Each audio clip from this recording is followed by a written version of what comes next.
So last lecture में हमने जो पढ़ाई करी थी वो था कि एक वेक्टर को हम लोग कैसे कंपोनेंट्स के फॉर्म में आई कैप, जे कैप, के कैप के फॉर्म में कैसे रिप्रेजेंट करते हैं। तो अभी तक हमने जो पढ़ लिया है उसमें हमने ये देखा कि we can write a vector as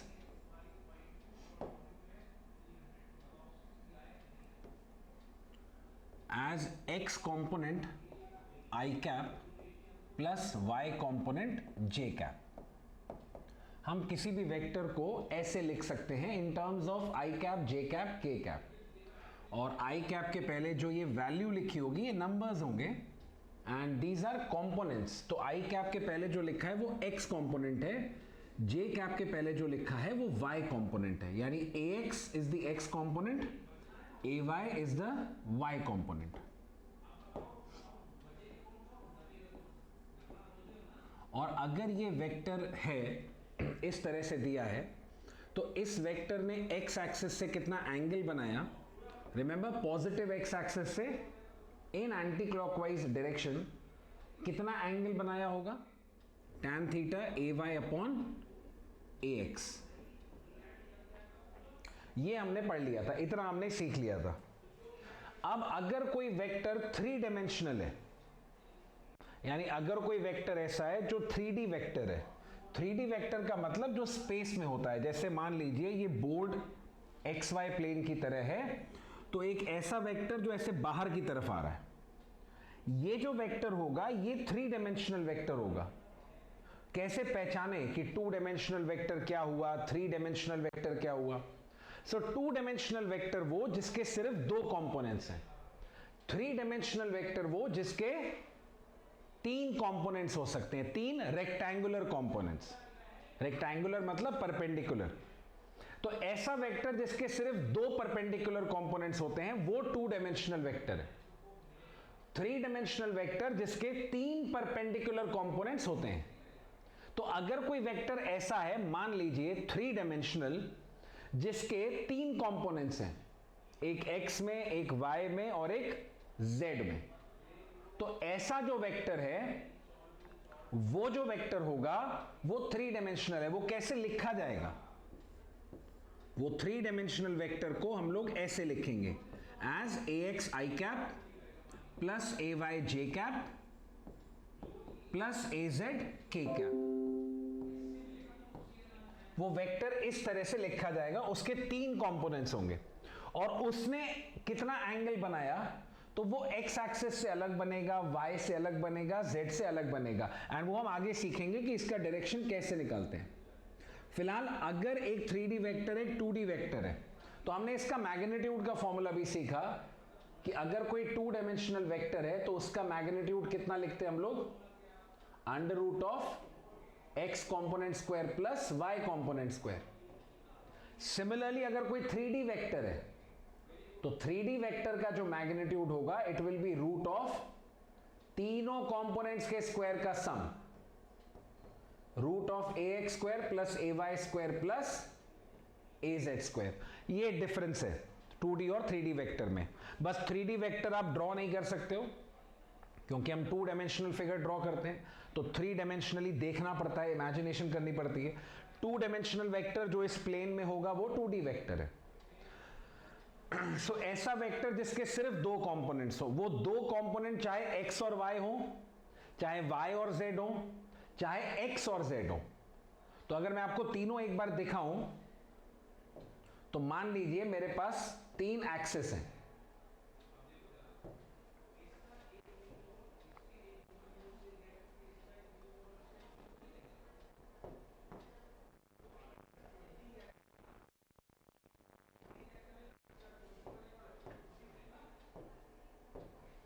right. तो मान लीजिए ये x एक्सिस हो गई, ये y एक्सिस है और ये है z एक्सिस।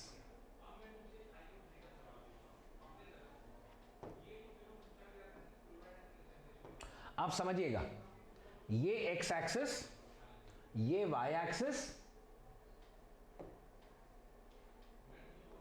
और ये है z एक्सिस। तो ये जो z एक्सिस आपको बोर्ड पे दिखाई जा रही है वो एक्चुअली ऐसे बाहर आ रही है, ये सबको पता होगा, वेरी इजी टू अंडरस्टैंड। ये है z एक्सिस ये पूरे हमारे 3 डायमेंशनल स्पेस को रिप्रेजेंट करते हैं।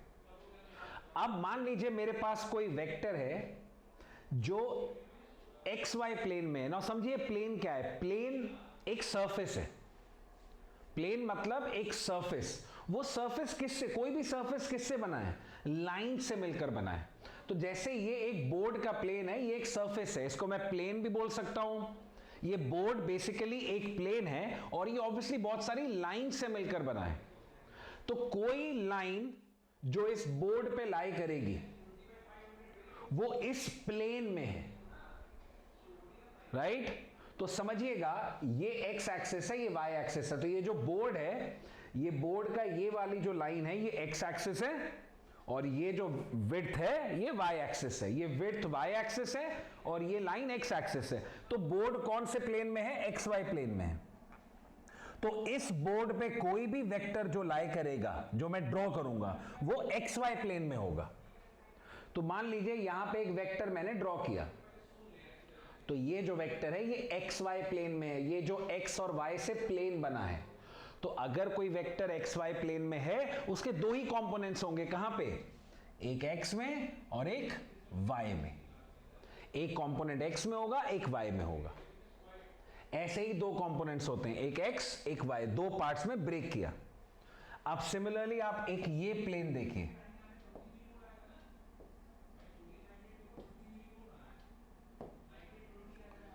ये वाला प्लेन, ये जो प्लेन है, राइट? अब ये फिर बोर्ड पे तो दिखाना पड़ेगा 3 डायमेंशनली, वो प्लेन ये है। मतलब आप जिस रूम में बैठे हैं, आपकी साइड वाली वॉल, वो है वाई जेड प्लेन। देखिए क्यों, क्योंकि वो वाई और जेड से बनी है। अब इस प्लेन में अगर कोई वेक्टर लाई करता है, इस प्लेन में अगर कोई वेक्टर लाई करेगा, तो हम बोलेंगे वो वेक्टर कौन से प्लेन में है, वो वाई जेड प्लेन में है। And it will have only 2 components, एक वाई में और एक जेड में। उसका एक कंपोनेंट, वो वेक्टर इधर होगा, उसका एक कंपोनेंट वाई में और एक जेड में होगा। सिमिलरली एक प्लेन है एक्स और जेड का प्लेन। एक्स और जेड प्लेन ये है, समझिएगा, जो एक्स और जेड से बना है। आपका फ्लोर जिस पे आप खड़े हो, बैठे हो, वो फ्लोर जो है वो एक्स और जेड से मिलकर बना है। ये है एक्स जेड प्लेन। अब कोई वेक्टर जो इस प्लेन में लाई करेगा, उसके भी सिर्फ 2 ही कंपोनेंट्स होंगे। कौन से, एक एक्स में और एक जेड में। तो ये है 2D वेक्टर्स। मतलब जो वेक्टर एक्स वाई प्लेन में होगा उसके सिर्फ एक्स और वाई कंपोनेंट होंगे, वो 2D है। जो वाई जेड प्लेन में होगा उसके 2 कंपोनेंट्स होंगे, वाई और जेड, वो भी 2 डायमेंशनल वेक्टर है। जो एक्स जेड प्लेन में लाई करेगा उसके भी 2 कंपोनेंट्स होंगे, एक एक्स और एक जेड, वो भी एक 2 डायमेंशनल वेक्टर है। अब कोई ऐसा वेक्टर जिसके 3 कंपोनेंट्स हो जाए रेक्टेंगुलर, वो वेक्टर हुआ 3 डायमेंशनल वेक्टर। तो वो वेक्टर इन तीनों में से किसी प्लेन में नहीं मिलेगा आपको, वो बाहर की तरफ होगा। ऐसा आपके mobile screens, laptop screens, desktop screens, जिस पे भी आप देख रहे हो, उससे एक एरो बाहर की तरफ अपनी तरफ आता हुआ माने। तो ये जो एक वेक्टर बनेगा स्क्रीन से बाहर निकलता हुआ, ये है 3 डायमेंशनल। इसके होंगे 3 कंपोनेंट्स। तो ये फर्क है। यानी अगर मैं 3 डायमेंशनल आपको दिखाना चाहूं तो मैं ऐसे दिखा सकता हूं कि मान लीजिए एक क्यूब ड्रॉ करते हैं।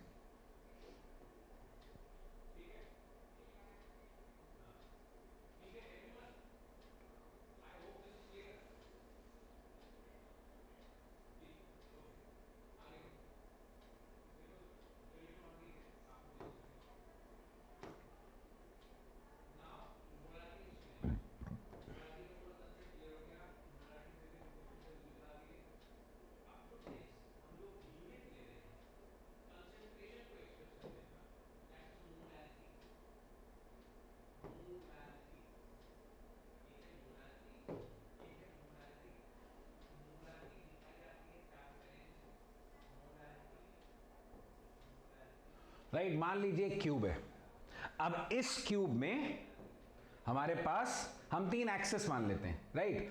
ये मान लीजिए एक्स है, ये है वाई, और ये जो बाहर आ रही है ये है जेड।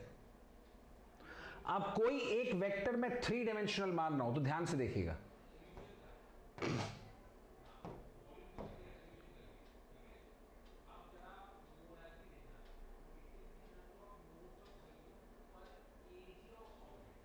ये वेक्टर को देखें,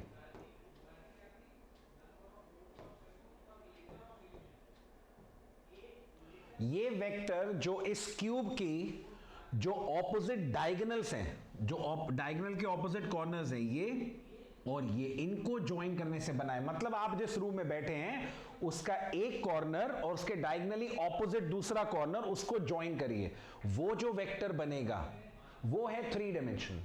इसके होंगे 3 कंपोनेंट्स, एक एक्स में, एक वाई में, एक जेड में। ऐसा वेक्टर होता है 3D। More of this, more about this you will know later in the chapter.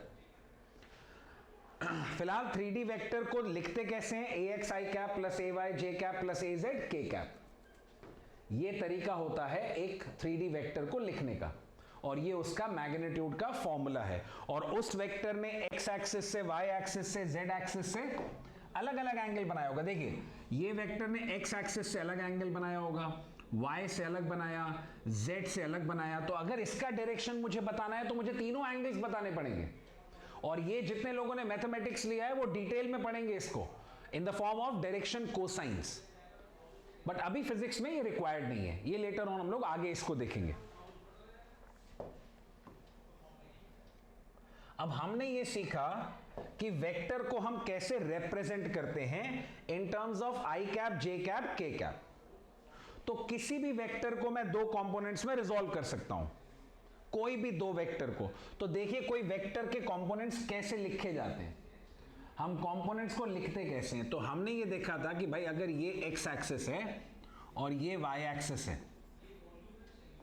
और ये कोई वेक्टर है ए, और ये इसने एक्स एक्सिस से एंगल बनाया थीटा। कौन से एक्स एक्सिस से, पॉजिटिव एक्स एक्सिस से एंटी क्लॉकवाइज डायरेक्शन में जो एंगल बनाया वो थीटा बनाया। तो हमने बोला इसके 2 कंपोनेंट्स होंगे। कैसे, एक इसका कंपोनेंट x में होगा और एक हमने y कंपोनेंट देखा था यहां पे होगा। ऐसे ब्रेक किया जाता है, एक x में, एक y में। तो हमने इसका x कंपोनेंट निकाला था, कितना आया था याद करिए, mod a cos theta. y component की वैल्यू कितनी आई थी, मॉड a sin थीटा, जहां पे थीटा वो एंगल है जो उस वेक्टर ने x एक्सिस से बनाया। अब ये हम फॉर्मूला याद रख लेंगे। कैसे याद रखेंगे, सी इस वेक्टर का जो x कंपोनेंट है उसमें cos आया, y कंपोनेंट में sin आया है। इसका मतलब, इसको याद करने का एक तरीका देखते हैं। ये वेक्टर ने देखिए x एक्सिस से थीटा एंगल बनाया था, इसका मतलब जिस एक्सिस से एंगल बनेगा उधर cos आएगा, दूसरी तरफ साइन होगा। मतलब ये कंपोनेंट निकालना बहुत आसान था। अगर आपको लास्ट लेक्चर याद है, हमने ट्रिग्नोमेट्री से निकाला था, basic sine theta cos theta use करके। सो जिधर एंगल है उधर कॉस आता है एंड दूसरी तरफ साइन होगा। सो अगर वेक्टर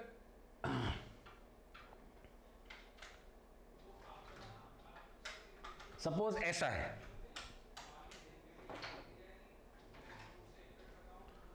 अगर हम इसके 2 कंपोनेंट्स की बात करें कि इसके 2 कंपोनेंट्स कैसे होंगे, तो इसका भी 2 कंपोनेंट्स होंगे, एक एक्स में, एक वाई में।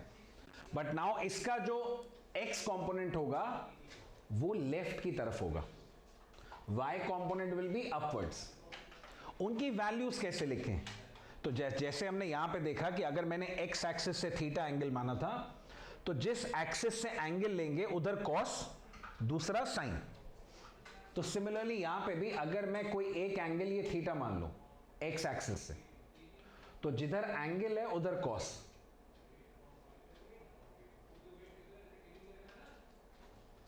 एंड दूसरा जो कंपोनेंट होगा ये साइन।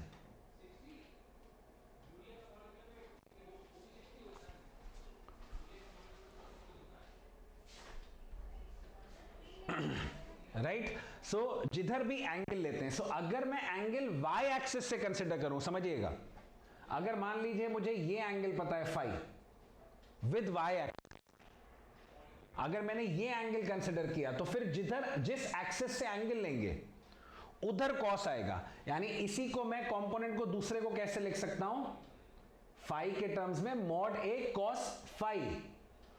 तो अगर ये एंगल लेंगे वाई एक्सिस से तो इधर कॉस आएगा, वाई में इधर साइन आएगा, यानी ये वाला कंपोनेंट फिर क्या बन जाएगा, मॉड ए साइन फाई। दोनों की वैल्यू सेम आएगी। अगर आपने ट्रिग्नोमेट्री पढ़ी है तो फाई कितना है, 90 माइनस थीटा है, आप वैल्यू रख के चेक कर लें, दोनों वैल्यूज सेम आएंगी। तो कंपोनेंट्स तो वही रहेंगे, components are not going to change, just that जिस तरह से हम लिख रहे हैं वो बदलता है। मतलब एंगल मैं किसी भी एक्सिस से कंसिडर कर सकता हूं, एंगल एक्स एक्सिस से कंसिडर कर सकता हूं, वाई से कंसिडर कर सकता हूं, जिधर भी एंगल कंसिडर करेंगे उधर कॉस वाला कंपोनेंट आएगा, मतलब मॉड ए इंटू कॉस थीटा। दूसरे डायरेक्शन में परपेंडिकुलर में मॉड ए साइन थीटा आएगा। देखते हैं एक और तरह से,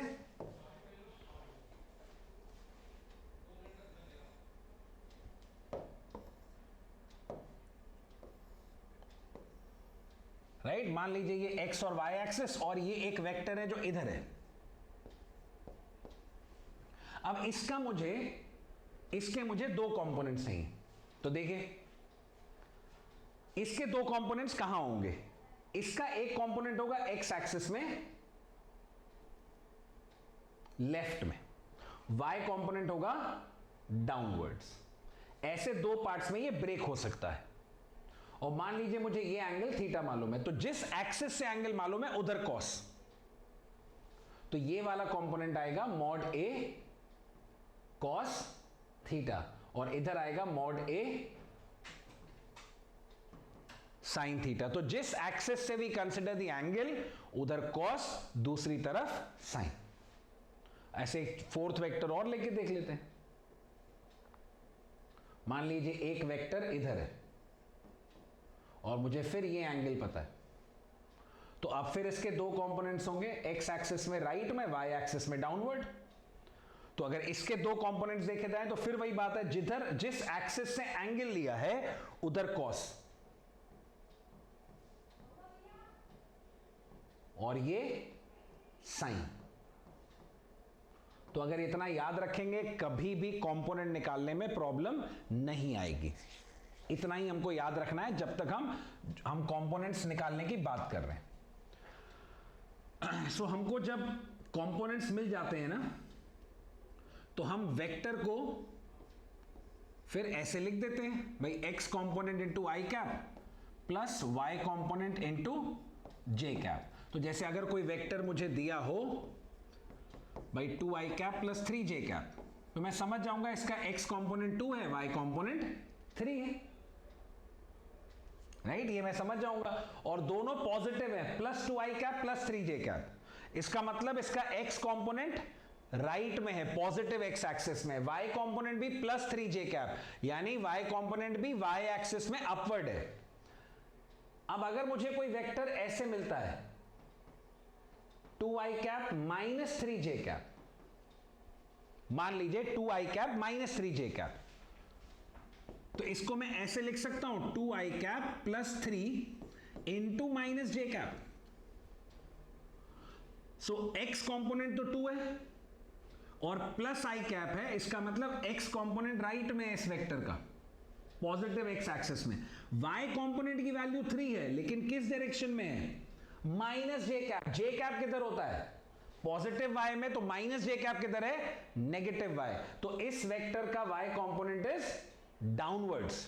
तो अगर कभी नेगेटिव साइन आता है, इसका बेसिकली मतलब ये होता है कि y कंपोनेंट की वैल्यू तो 3 है, लेकिन माइनस जे कैप आपको डायरेक्शन बता रहा है कि वो कंपोनेंट किधर है। तो कभी नेगेटिव साइन देखकर परेशान नहीं होना है। अब अगर किसी वेक्टर का x एक्सिस से एंगल निकालना है, मान लीजिए ये वेक्टर है, इसका x एक्सिस से एंगल निकालना है, तो हमेशा ये बात याद रखिएगा, शॉर्टकट बता रहा हूं। tan theta y component upon x component होता है, हम लोग को मालूम है, और इसमें आप y और x के मैग्नीट्यूड रखिएगा, साइन से मतलब नहीं है। तो ये फॉर्मूला मुझे उस वेक्टर का x एक्सिस से एंगल दे देगा, जो भी नियरेस्ट x एक्सिस होगी, जो भी नियरेस्ट एक्स एक्सिस होगी, पॉजिटिव नहीं, नियरेस्ट एक्स एक्सिस, मतलब अगर मेरा वेक्टर इधर है तो मैं जब ये फॉर्मूला यूज करूंगा मुझे एक्स एक्सिस से एंगल मिल जाएगा।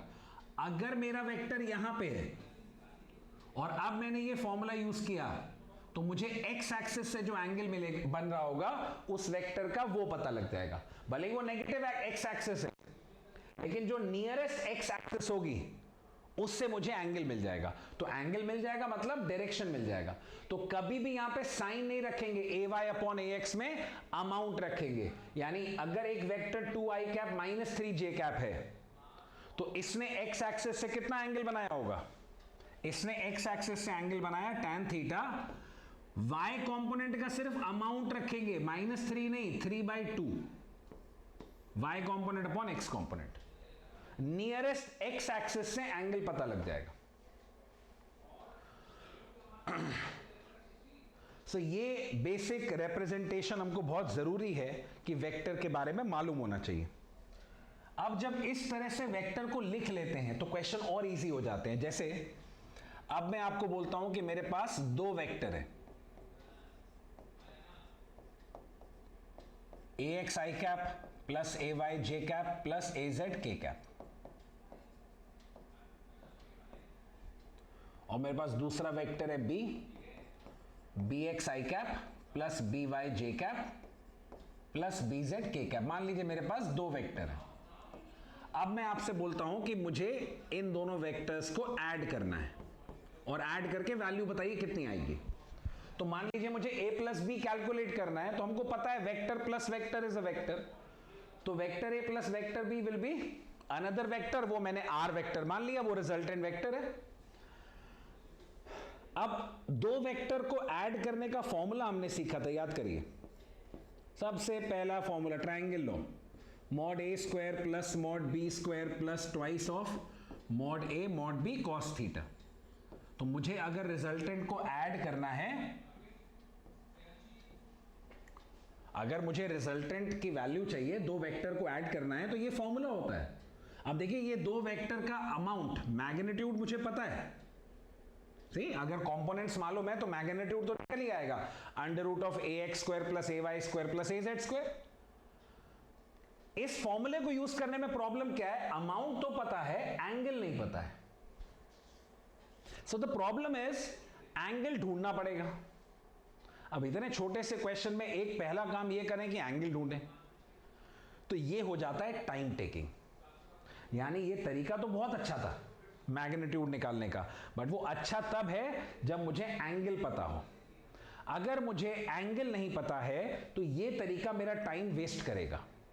तो हम दूसरा क्या तरीका यूज करेंगे, मुझे बोला क्या गया था, मुझे बोला गया था वेक्टर ए और वेक्टर बी को ऐड करना है, राइट। अभी तक हमको वेक्टर को लिखना नहीं आता था, हमने अब जाके सीखा है कि वेक्टर को लिखते कैसे हैं। ये वेक्टर की वैल्यू है, यानी जब वेक्टर ऐसे गिवन होता है तो उसका अमाउंट भी मुझे पता होता है, उसका डायरेक्शन भी पता लगता है। तो वेक्टर अगर इस फॉर्म में दिया है तो ये वेक्टर की वैल्यू लिखी है। तो अब अगर मैं बोलता हूं कि दो वेक्टर को ऐड करिए, तो वेक्टर की जब वैल्यू मुझे पता है तो r की वैल्यू क्या होगी, vector a plus vector b। Vector a मुझे पता है कैसे लिखेंगे, ax i cap plus ay j cap plus az k cap, plus vector b, vector b की जगह उसकी वैल्यू रख दें, bx i cap plus by j cap plus bz k cap. यानी अब वेक्टर ए वेक्टर बी की value मुझे पता है तो डायरेक्टली बस ऐड कर देनी है, यानी डायरेक्ट वैल्यूज रख दीजिए, वेक्टर ए की वैल्यू यहां पे, वेक्टर बी की वैल्यू यहां पे। क्योंकि अब मुझे वेक्टर की ही वैल्यू पता है तो मैं दूसरा कोई तरीका यूज क्यों करूं। जब वेक्टर की वैल्यू पता है, वेक्टर ऐड करना है तो डायरेक्टली करो।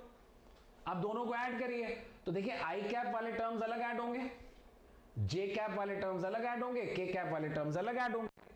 तो ax i cap plus bx i cap, I cap common ले लें तो ax plus bx i cap, j cap वाले टर्म्स अलग ऐड करिए तो ay plus by j cap, plus k cap वाले टर्म्स अलग ऐड करिए az plus bz into k cap.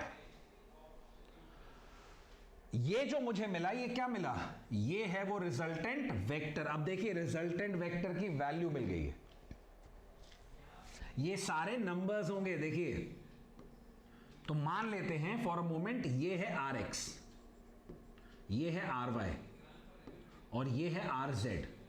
तो फिर रिजल्टेंट वेक्टर को क्या लिख देंगे, r x i cap plus r y j cap plus r z k cap. तो ये जो a x plus b x number लिखा है ये पूरा एक रिजल्टेंट वेक्टर है, और ये जो a x plus b x लिखा है ये रिजल्टेंट का एक्स कंपोनेंट है। ए वाई प्लस बी वाई जो लिखा है ये रिजल्टेंट का वाई कंपोनेंट है, और ए जेड प्लस बी जेड जो लिखा है ये रिजल्टेंट का जेड कंपोनेंट है। तो ये एक रिजल्टेंट वेक्टर मुझे पता लग गया, और मुझे एक बात और समझ में आ गई। देखिए रिजल्टेंट वेक्टर मिल गया है, अब अगर रिजल्टेंट वेक्टर मिल गया, ये उसके कंपोनेंट्स हैं, तो मॉड आर तो इजीली लिख लेंगे, क्या लिख लेंगे, root of r x square plus r y square plus r z square. भाई किसी भी वेक्टर का मैग्नीट्यूड उसके कंपोनेंट्स के स्क्वायर का सम होल रूट, ये आ गया मॉड आर। वही मॉड आर जो मैं ऐसे निकालना चाहता था, जो कितनी प्रॉब्लम हो सकती थी क्योंकि एंगल ढूंढना पड़ता, गिवन नहीं था, और ये दो 3D वेक्टर्स थे तो एंगल ढूंढना और मुश्किल है, ड्रॉ ही नहीं कर सकते हैं तो एंगल कैसे ढूंढ लेंगे। इट्स अ टास्क, एक नया काम आ जाएगा। तो हमें क्वेश्चन को छोटा करना है, तो जब भी इस तरह से वेक्टर्स गिवन होते हैं तो ऐड करना हो या सब्ट्रैक्ट करना हो डायरेक्टली किया जाता है।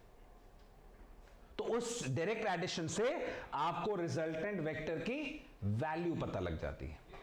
तो इसलिए हमने एक वेक्टर को कंपोनेंट्स में रिजॉल्व किया था ताकि हम उसको आई कैप जे कैप के कैप के फॉर्म में लिख सकें। तो वो हमको एक वेक्टर का रिप्रेजेंटेशन मिला, जिसकी वजह से अब मेरे लिए एडिशन सब्ट्रैक्शन बहुत आसान हो गया है। तो ये ए एक्स बी एक्स ए वाई बी वाई ये नंबर्स होंगे, आपको इन क्वेश्चंस की बस थोड़ी सी प्रैक्टिस करनी है, ये बहुत इजी टॉपिक है। सो हमने यहां पे ये कंपोनेंट्स का पोर्शन खत्म किया है। अब हम स्टार्ट करेंगे एडिशन लॉ, जिसको एक नया लॉ है नोन एज पॉलीगन लॉ, जिसमें हम दो से ज्यादा वेक्टर्स को ऐड करना सीखते हैं।